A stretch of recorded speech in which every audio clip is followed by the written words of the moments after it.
안녕하세요, 원몽캠입니다. 오늘은 전편에서 예고했던 대로 이 카메라가 불량인지 확인을 해보려고 첫롤을 촬영을 해봤습니다.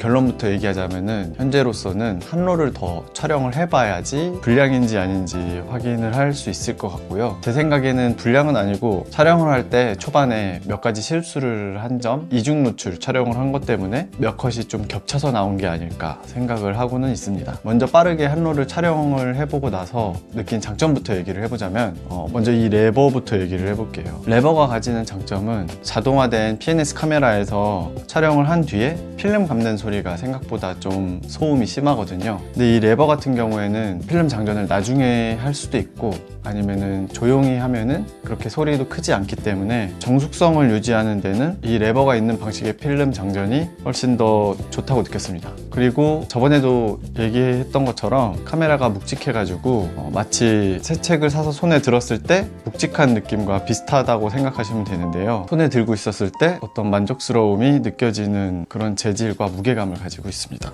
그리고 여기에 기본으로 달려있는 플래시도 나름 쓸만하다고 생각을 합니다. 플래시를 사용해서 사진을 찍었을 때 나름 힙한 분위기가 나기도 하고 직광 플래시를 터트려서 찍었을 때 그 잡지컷처럼 나오는 그런 분위기 있잖아요. 아니면 로모그래피 사진을 검색하다 보면은 직광의 플래시를 터트려 가지고 찍은 사진이 많이들 나오는데 어떤 그런 분위기를 내는 데는 어울리다고 생각을 했습니다.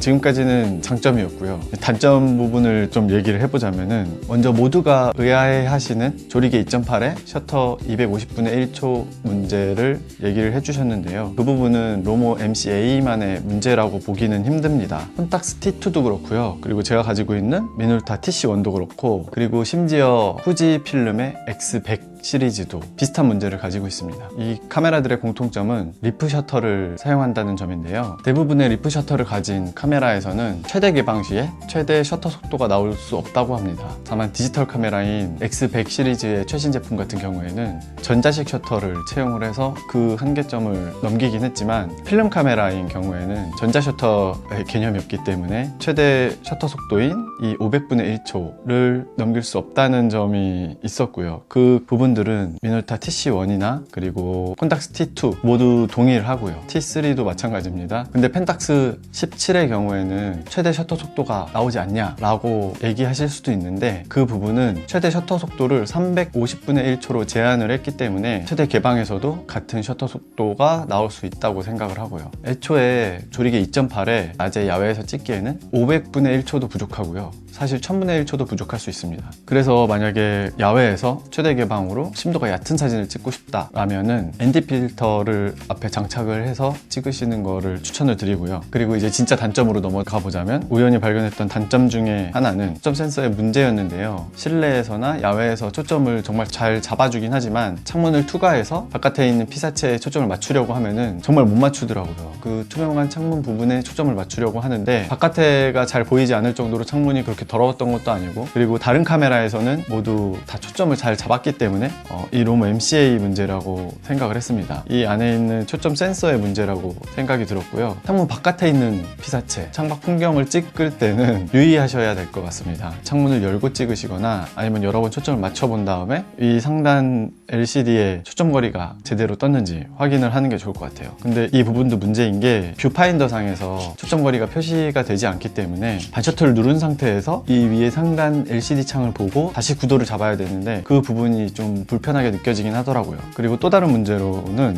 필름 장전 문제입니다. 이 부분은 많이 다뤄지지 않아가지고 제 카메라에서만 그런 건지 아니면 사람들이 아직 발견을 못한 건지는 모르겠지만, 셔터를 누르고 바로 감았을 때 감을 때 속도가 너무 빨라서인지 아니면은 셔터를 누르고 감는 사이에 그 간격이 짧아서인지는 모르겠지만 필름은 감기지 않고 셔터가 올라가는 그런 에러가 발생을 하더라고요. 그래가지고 필름이 감기지 않았으니까 다시 감으려고 하면은 이게 이미 감은 것으로 처리가 되기 때문에 감기지 않는 그런 현상이 생겼습니다. 그래서 이 위에 MX 버튼을 누르고, 이게 다중 노출 버튼이거든요.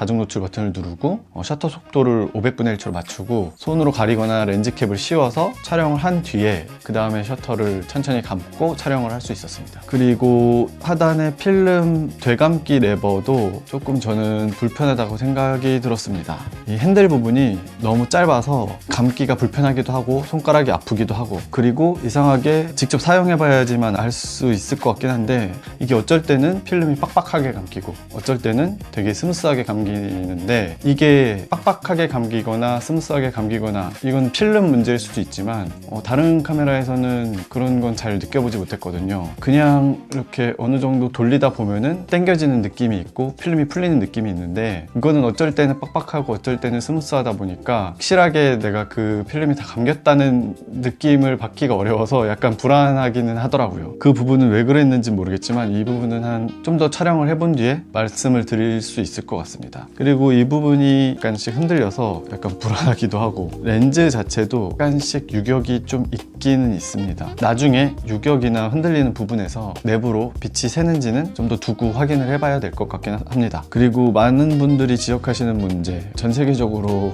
모두가 공통적으로 겪고 있는 문제는 필름 겹침 문제인데요. 그 부분이 저도 나타나긴 했습니다. 근데 전체 모든 사진에 나타난 건 아니고 초반에 필름을 끼우고 나서 촬영했을 때 초반 컷들에서 약간씩 겹치는 문제가 발생을 했고요. 그리고 다중 노출을 하고 나서 촬영을 하고 빠르게 감아서인지는 모르겠는데 그 부분에도 약간 필름이 겹치는 문제가 생겼습니다. 그리고 다른 해외 리뷰어들의 평가 중에서도 마지막 컷 부분에서 필름이 겹친다고 하시는 분들도 있더라고요. 그래서 앞이나 뒤 부분에 한두 컷씩 겹치는 현상이 존재를 하는 것 같긴 합니다. 대신에 필름을 더 많이 쓸 수 있다는 장점도 있습니다. 보통 카메라는 36방, 37방 정도면은 이제 필름을 다 사용을 하지만 이 카메라 같은 경우에 전 39방 정도까지 찍었거든요. 그 부분이 이제 타이트하게 사진을 배치하다 보니까 컷수가 늘어나고 앞뒤로 사진이 겹치는 부분이 나타난 것이기 때문에 어떻게 보면은 장점이 될 수도 있고 어떻게 보면 단점이 될 수 있겠죠. 첫 컷과 마지막 컷 정도 사이에서는 조금 조심해서 촬영할 필요가 있다고 생각을 합니다. 그런데 애초에 이 부분을 모터로 감았으면 어땠을까 하는 아쉬움도 드는데요. 초반에 말한 것처럼 이 레버 방식이 저는 조용해서 장점으로 느껴졌던 부분도 있었지만 카메라의 완성도를 더 높이고자 하는 마음이 있었으면 아예 필름을 자동으로 감아주는 모터 방식으로 해도 좋았을 것 같기도 합니다. 초점은 자동으로 잡아주고 레버를 사용하는 방식이 처음에는 약간 어색하게 느껴져가지고 필름을 자주 안 감게 되더라고요. 이 카메라를 쓰던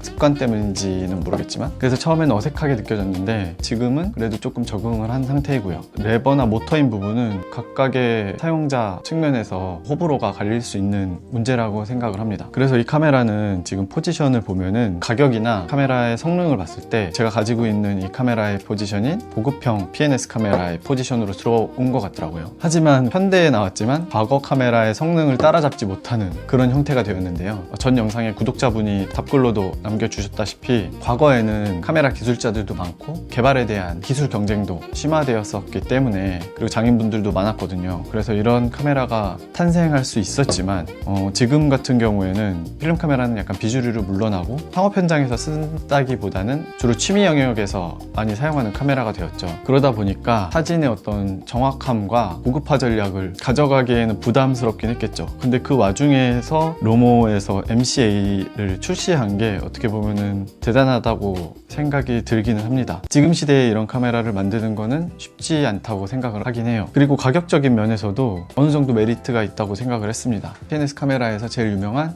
콘탁스 T3 같은 경우에는 가격이 200만 원에서 300만 원까지도 하더라고요. 이런 미노타 TC1 같은 경우에도 100만 원이 넘어가고요. 니콘 35ti, 28ti, 후지에서 나온 클라스 같은 경우에도 100만 원이 전부 다 훌쩍 넘어가는 그런 고급형 카메라들인데, 정말 과거에 나온 카메라들이죠.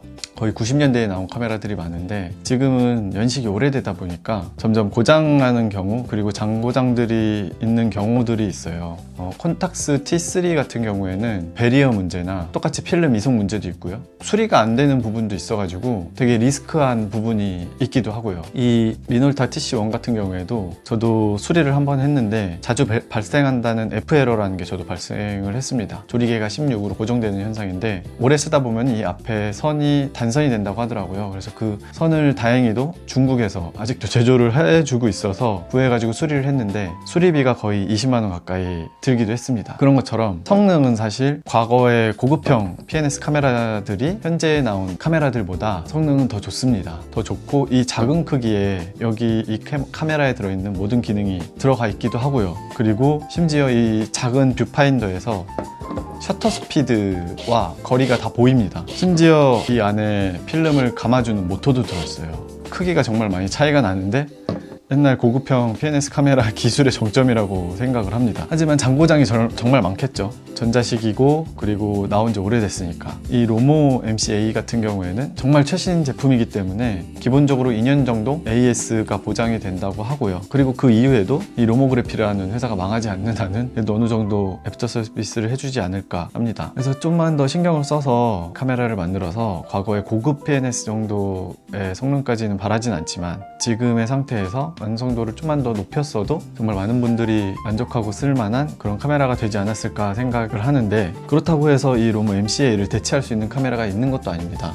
이 이후에 비슷한 카메라가 나올 수도 있겠지만 이 정도 사이즈의 자동식 초점에 셔터 스피드 다이얼이 있고 조리개도 직접 조절할 수 있으면서 ISO와 플래시 그리고 셀프 타이머, 다중 노출, 그리고 노출 보정을 할 수 있는 다이얼, 이 모든 게 다 들어있는 카메라를 사실 찾기가 쉽지가 않거든요. 그래서 만약에 카메라를 처음 접하는 사람에게 자동식 카메라를 추천을 한다면은 저는 로모 MC-A를 추천할 것 같긴 합니다. 하지만 카메라를 좀 더 잘 알고 그리고 필름에 대한 이해도도 높고 그리고 어느 정도 재력도 있어서 이 카메라의 수리비를 부담할 수 있고 리스크를 감수할 수 있으면은 아마 제가 쓰고 있는 TC1이나 콘탁스 T2를 추천할 것 같아요. T3 같은 경우에는 가격이 너무 비싸서 저는 거품이라고 생각을 하거든요. 그리고 마지막으로 화질에 대해서 살짝 얘기해 보자면은 유리 렌즈라고는 하지만 성능이 그렇게 좋은 편은 아닙니다. 플레어나 고스트 플레어 같은 그런 현상이 좀 생기기도 하고요. 그리고 비네팅 현상도 있고 생각보다 컨트라스트가 그렇게 높지는 않았습니다. 그래서 그 부분은 다행이긴 한데 제가 다음 주에 이 카메라를 가지고 제주도에 가서 촬영을 좀 해볼 예정입니다. 그때 좀 더 촬영 샘플을 더 가지고 화질에 대해서 얘기를 해볼 수 있을 것 같습니다. 지금 아마 영상이 올라가는 게 연초일 것 같은데